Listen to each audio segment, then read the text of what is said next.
Somebody said if you don't like playing with LeBron, you wouldn't like playing with Kobe. Bro, you guys got to stop these narratives, man.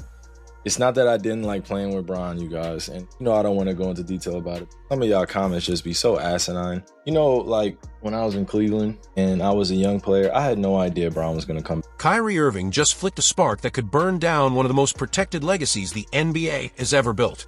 And the craziest part is how effortlessly he did it. No sit-down interview. No headline rollout. No warning shot.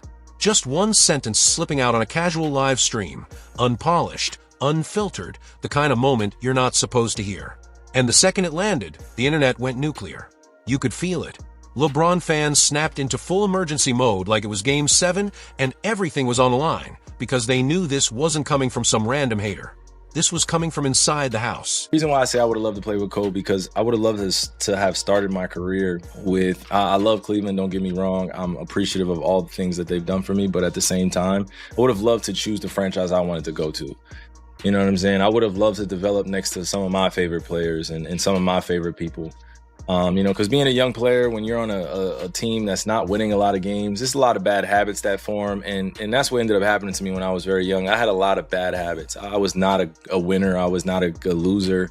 Comment sections instantly turned into digital war zones. Timelines got hijacked. And people suddenly remembered who Kyrie Irving actually is in this story. Not just a former teammate. Not just a side character. This is someone who lived in those Cleveland locker rooms, who saw what the cameras never caught, who was there when the narratives were being manufactured in real time. And now he's moving like someone who's done protecting the myth. That's what makes this moment dangerous. Kyrie didn't rant. He didn't raise his voice. He didn't sound bitter. He looked straight into the camera, calm, controlled, almost surgical, and dropped a line that shook NBA group chats everywhere. And if you think that was accidental, you're already missing what this really means. When you guys make it about one player, it is kind of just weird. You know what I'm saying? Like, it's not just one player that you have to promote. Like, we had like solid players on our team. When you're playing with somebody like Bron or somebody that you guys like to compare him to, it's a different animal. It's a different journey. You know what I'm saying? Like, you're automatically expected to be at the top of the charts, the top of the league. Every time you play with Bron, it's going to be a lot of media attention. It's going to be a lot of back and forth of narratives. It's going to be about a lot of spun narratives. It's going to be a lot of politics. It's going to be a lot of shit that a lot of people don't see in front of the camera. And for me, I was just a young person trying to figure it out. You know what I mean? It's not that I disliked playing with Bron at any time. It was just literally, it was my time to move on. And that's what people got to accept. They want a deeper, detailed dive in terms of what happened. It's like, it was my time to move on. That kind of calm lands different. That's not someone rambling for attention. That's someone deliberate, measured, and completely sure of what they're holding back. Kyrie looked at the camera and told people that once his playing days are over, the real story about what went down with LeBron is coming out. And when he said, "Trust me," it didn't sound playful. It sounded heavy, like somebody who's been sitting on information for years and finally got tired of swallowing it. That wasn't a tease. That felt like a warning. And you could tell by the energy in his comments that people understood exactly how damaging that story could be. Nobody was joking. Nobody was clowning. They were uneasy. So yeah, it's worth digging into what Kyrie might actually be sitting on, because once you rewind those Cleveland years, things get uncomfortable fast. And no, this didn't start when LeBron came back. It started way before that. A lot of people forget this part, but Kyrie never chose Cleveland. That's not shade, that's just reality.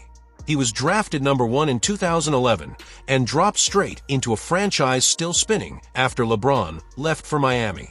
He didn't sign up for the rebuild. He didn't choose the dysfunction. He was assigned to it. Kyrie showed up with elite skill, unreal handles, and zero fear, but the roster around him had no direction and no identity.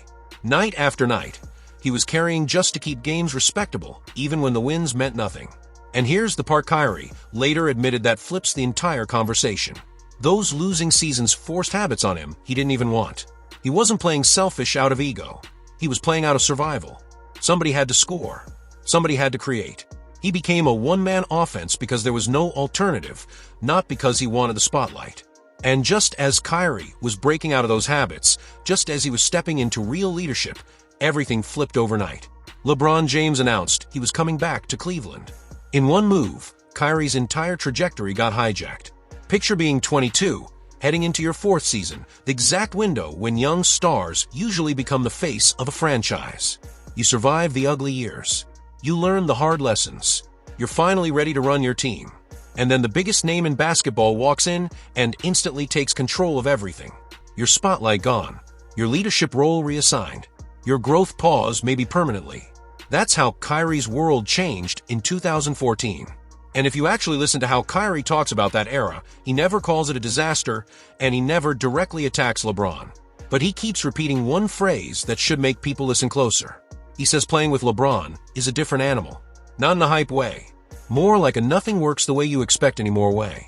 Because once you're on LeBron's team, expectations don't just rise, they warp. Nobody cares about your development. Nobody cares about your journey. You're judged on one thing only. How well do you fit into LeBron's system? Can you help him win right now? Can you accept being option number 2 while he controls the narrative? And that's where things start getting uncomfortable. Because LeBron didn't just bring talent back to Cleveland. He brought control. To understand that shift, you have to talk about Pat Riley.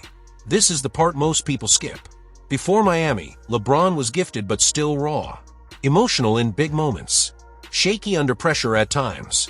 Still learning how to lead at the highest level. Miami reshaped him. Those years under Pat Riley weren't just basketball lessons. They were lessons in discipline, structure, and image control. Riley taught him how to stay calm when the spotlight gets suffocating. That Miami version of LeBron was the most calculated version fans had ever seen. But here's the angle Kyrie keeps hinting at. LeBron didn't just learn how to win in Miami. He learned how to run everything around him. Media narratives, public perception, messaging, storylines. All of it. Riley's system wasn't just about banners. It was about protecting the brand at all costs.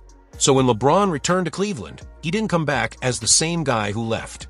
He came back with a full system. And Kyrie had to live inside that system every single day. Kyrie has talked about how everything around LeBron feels filtered and locked down.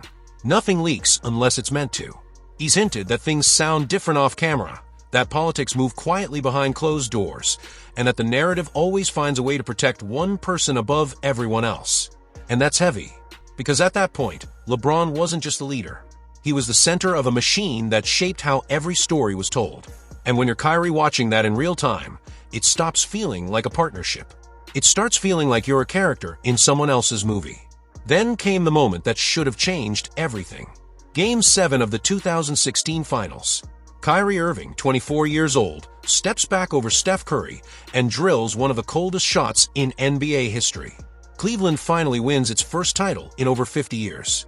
The city explodes. Generations of heartbreak erased in one possession. That should have stamped Kyrie forever. A shot replayed as the definition of clutch. But that's not how it went. And this is where Kyrie's frustration speaks without him ever raising his voice. He turns on the TV and all he hears is blocked by James. Over and over, LeBron's block gets looped non-stop. Kyrie's dagger barely breathes on the broadcast. It's like his moment vanished in real time. Then it got even crazier. LeBron goes on TV and says that championship made him the greatest of all time. Not we. Not this team. Him. Kyrie averaged 27 a game in that series. He was the second best player on the floor. He hit the shot that sealed the title. And yet the story became LeBron's redemption, LeBron's journey, LeBron's legacy. Kyrie got pushed into the background of a moment he helped define. And that's the kind of thing that stays with you forever. Because that's when it becomes clear the system around LeBron was never built to elevate everyone equally. It was built to elevate one person every time, no matter what actually happened on the court.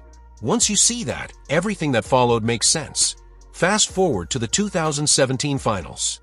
Kyrie is giving you 29 a night, going bucket for bucket with Kevin Durant. Meanwhile, the Warriors control the series. Durant is clearly outplaying LeBron. Anyone watching can see it. But when Cleveland loses, the blame goes everywhere except where you'd expect. Kyrie catches heat. Role players catch heat. Coaches catch heat. LeBron stays untouched. Same pattern, different year. Less than a month later, trade rumors start leaking. Kyrie Irving, fresh off back-to-back finals runs, suddenly being floated like he's expendable. Let that sink in. LeBron's inner circle, quietly discussing moving on like the 2016 title, never happened. Fans jump in playing pretend GM, cooking up trades, treating Kyrie like a disposable asset. That's when he hit his breaking point. He demanded a trade because he wanted out. And that decision changed everything. Kyrie became the first star in LeBron's era to take control of his own path and walk away on his own terms. Everyone else either joined LeBron or slowly faded when their role shrank. Kyrie said no. He looked at the system, realized it wasn't built for him to grow, and left. Clean. No begging. No drama. And LeBron's fan base never forgave him for that because his exit exposed something nobody wanted to admit. The ecosystem only works when everyone accepts being replaceable. Kyrie refused, and that shattered the image. That's when the character hits went into overdrive. Not normal criticism. Strategic. Relentless. Boston turned into, young guys don't respect him. Injuries became he's unreliable. His personality got labeled strange and difficult. Every struggle became proof he couldn't succeed without LeBron. The narrative was locked in, and nothing he did could break it.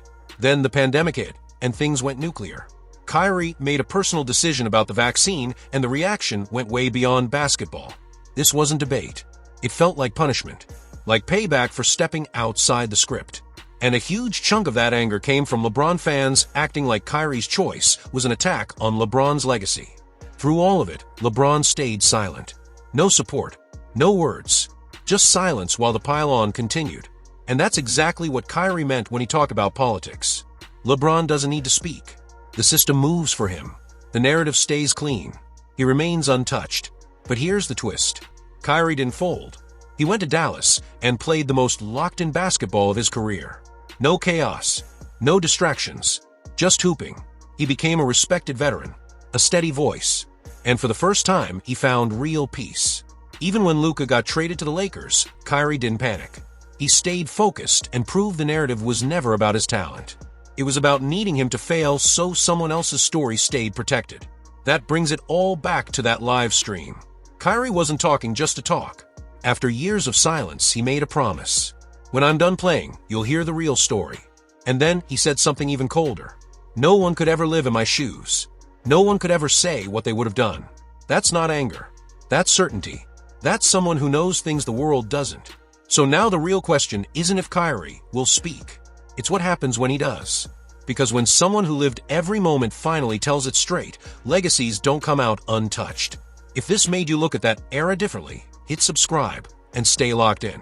Because when Kyrie finally talks, it's going to shake way more than people are ready for.